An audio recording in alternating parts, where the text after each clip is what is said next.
Shalom, shalom, graça e paz, louvado seja o nome do Senhor. Mais uma vez na leitura da palavra do Senhor, em Romanos capítulo 9, Deus e o seu povo. Digo a verdade em Cristo, não minto, e a minha consciência confirma isso por meio do Espírito Santo.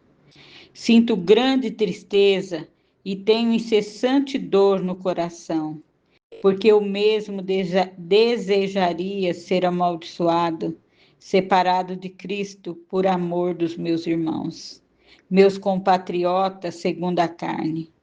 São israelitas, a eles pertence a adoção, assim como a glória, as alianças, a promulgação da lei, o culto e as promessas. Deles são os patriarcas e também deles descendente o Cristo, segundo a carne, o qual é sobre todos. Deus bendito para sempre. Amém. E não pensemos que a palavra de Deus falhou, porque nem todos os de Israel são, de fato, israelitas. Nem por serem descendentes de Abraão são todos filhos. Pelo contrário, por meio de Isaque será chamado a sua descendência. Isto é, não são os filhos da carne que são filhos de Deus, mas os filhos da promessa é que são contados como descendência. Porque a palavra da promessa é esta: por testemunho voltarei, e Sara terá um filho.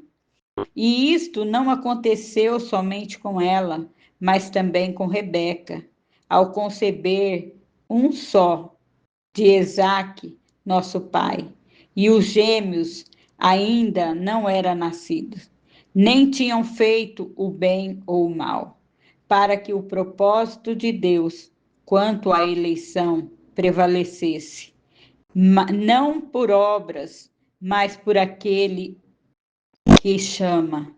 Quando foi dito a Rebeca, o mais velho será servo do mais moço, como está escrito.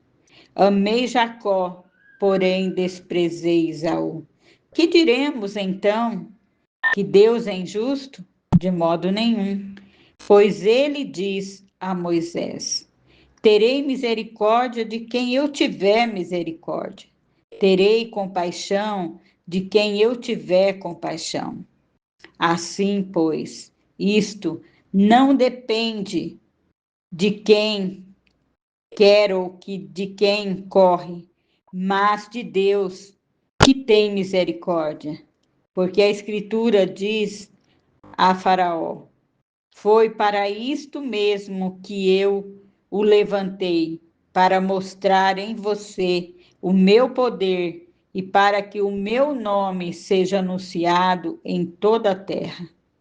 Logo, Deus tem misericórdia de quem quer e também endurece a quem ele quer. A soberania de Deus.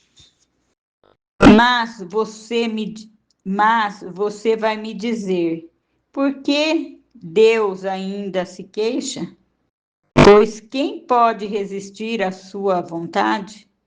Mas quem é você, caro amigo, para discutir com Deus? Será que o objeto pode perguntar a quem fez? Por que você me fez assim? Será que o olheiro não tem direito sobre a massa para do mesmo barro fazer um vaso para honra e outro para desonra? Que diremos? Se Deus, querendo mostrar a sua ira e dar a conhecer o seu poder, suportou com muita paciência os vasos da ira, preparados para a destruição, a fim de que também desse a conhecer a riqueza da sua glória nos vasos de misericórdias, que antemão preparou para a glória. Estes vasos somos nós, a quem também chamou, não só dentre os judeus, mas também dentre os gentios, como também diz Oséias. Chamarei de meu povo ao que não era meu povo, e de amada a quem não era amada. E no lugar em que lhe foi dito, vocês não são meu povo, ali mesmo, não são meu povo, ali mesmo serão chamados filhos do Deus vivo. Mas Isaías clama a respeito de Israel. Ainda que o número dos filhos de Israel seja como a areia do mar, o remanescente é que será salvo, porque o Senhor cumprirá a sua palavra sobre a terra, de forma plena e em breve. Como Isaías já disse, se o Senhor dos Exércitos não nos tivesse deixado a descendência, nós nos teríamos tornado como Sodoma e semelhante como Gomorra. Que diremos, então, que os gentios que não buscavam a justiça vieram alcançá-la, a saber, a justificação que decorre da fé, e que Israel, que buscava a lei de justiça, não chegou a atingir essa lei, porque não buscou pela fé, mas como que por obras tropeçaram na pedra de tropeço, como está escrito: Eis que ponho em Sião uma pedra de tropeço, a rocha de ofensa. Aquele que crê nele não será envergonhado. Amém. Glória a Deus. Paulo começa dizendo e sentindo grande dor, incessante dor no coração pelo seu povo. E ele começa a falar da aliança, né, que eles tinham, pertencente à adoção, a glória, a aliança, a promulgação da lei, o culto às promessas. Deles são os patriarcas, e também deles o descendente de Cristo, segundo a carne, mas o qual sobre todos Deus é bendito. E ele fala que nós somos salvos, esse remanescente são salvos pela fé e não mais pelas obras. Aqueles que creram, né, como Israel não creu, o povo de Israel não creu em Jesus, mas ele buscou o povo que creu, que recebeu Jesus como povo gentil. E ele fala desse povo, ele fala assim que ele chamou este povo que não era o seu povo, e chamou de amada aquela que não era amada. Então nós vemos a dor de Paulo de saber que o seu povo não confiou, não creu em Jesus Cristo. E ele fala com grande dor no seu coração.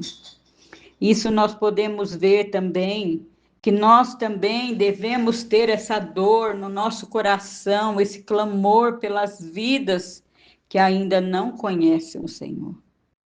Há um clamor. E Paulo entendia muito bem, ele teve essa revelação do Senhor de amar o povo, de ter um amor muito grande pelo povo e dor no coração pelo um povo que não conhecia o Senhor, que não quiseram conhecer o Senhor. E a gente pode ver na vida de Paulo o empenho de levar a palavra, de ensinar a palavra, de discipular o povo. Um homem que compreendeu quão maravilhoso, qual era o propósito do nosso Senhor Jesus Cristo, que todos aprendessem sobre ele, que todos buscassem a ele de todo o coração, que vivesse a vida de Cristo. Esta palavra aqui, quando eu vejo Paulo tendo esse sentimento, né, de dor, e vendo que Deus também amava o seu povo, que Deus queria salvar o seu povo, mas o seu povo o rejeitou.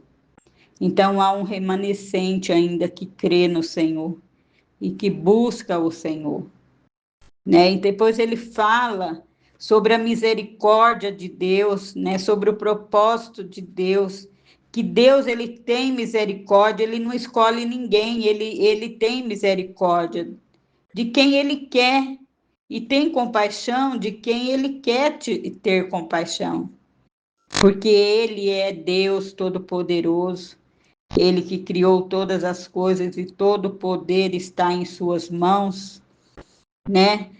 Deus tem misericórdia de quem quer e também endurece o coração daquele que ele quer, né? Quando ele fez com o Faraó, né? Endureceu o coração de Faraó para mostrar o poder de Deus, para mostrar às gerações futuras o poder de Deus e a manifestação da glória de Deus. O Senhor é Deus e Ele age na nossa vida da maneira que Ele quer. E o que Ele quer na nossa vida? Ele quer que nós sejamos obedientes à Tua palavra, que nós sejamos servos que amam a Ele e que está disposto a obedecer e cumprir o seu propósito. Aleluia! Glórias o nome do Senhor. Mas Isaías também clama e fala sobre isso, ainda sobre o número dos filhos de Israel, que seria como a areia do mar. Esse remanescente é que seria salvo, porque o Senhor cumprirá a sua palavra sobre a terra de forma plena e breve. E ele fala: o Senhor dos Exércitos, se não o Senhor dos Exércitos não estivesse deixado descendência, nós teríamos tornado como Sodoma e Gomorra, né? E ele vai falando, né, sobre que diremos então que os gentios não buscavam justificação, vieram alcançá-la, a saber, a justificação. Ele fala que a justificação decorre sobre a fé e que Israel, que buscava a lei de justiça, não chegou a atingir essa lei. Por quê? Porque não buscou pela fé, mas como que por obras tropeçaram na pedra de tropeço, porque não creram. Eis que ponho em Sião uma pedra de tropeço, uma rocha de ofensa, e aquele que nele crê não será envergonhado. Oh, aleluia! E ele fala também sobre nós querermos, né, discutir com Deus sobre a vontade dele, sobre aquilo que Deus faz, né? E ele fala assim: será que o objeto pode perguntar a quem fez, né? Por que me fez assim? Será que o olheiro não tem direito sobre a massa para, para do mesmo barro fazer um vaso de honra ou desonra? Então, Paulo está nos ensinando e nos mostrando a soberania do nosso Deus, né? Mostrando também o amor de Deus para com o seu povo. Então, Deus, ele é maravilhoso. Aleluia. E Deus suportou com muita paciência os vasos da ira, preparado para a destruição, né? E nós temos esse Deus que é maravilhoso. E ele fala a fim de que também desse a conhecer as riquezas da sua glória nos vasos de misericórdia, que de antemão preparou para a sua glória. E ele fala assim: estes vasos somos nós a quem também chamou, não só como dentre os judeus, mas também como dentre os gentios, como também diz Oséias, né? Quando ele fala: clamarei, chamarei de meu povo ao que não era meu povo, e de amada a que não era amada. Aleluia! Glórias ao nome do Senhor por essa tão grande soberania, essa misericórdia do Senhor. O Senhor nos chamou e teve misericórdia de nós. Que privilégio pertencer a esse Deus. Que privilégio ser chamados filhos de Deus. Que privilégio pertencer ao reino de Deus. Aleluia. Glórias ao nome do Senhor. Que nós possamos ter no nosso coração essa dor, esse clamor pelos povos que ainda não conhecem, pelas pessoas que não conhecem ao Senhor. Buscar realmente levar esse amor às pessoas que ainda não conhecem a palavra do Senhor. Louvado seja o nome do Senhor. Aleluia. Deus soberano, maravilhoso. Glórias ao nome do Senhor. E que nós venhamos colocar em prática esta palavra, todas as palavras que lemos, que nós não fiquemos só na leitura, mas que nós pratiquemos em nome de Jesus, em nome do Senhor Jesus. Aleluia. Glórias ao nome do Senhor. Então há uma diferença de eu viver nas obras da lei e de viver nas obras da fé. Aleluia. Glórias ao nome do Senhor. Amém.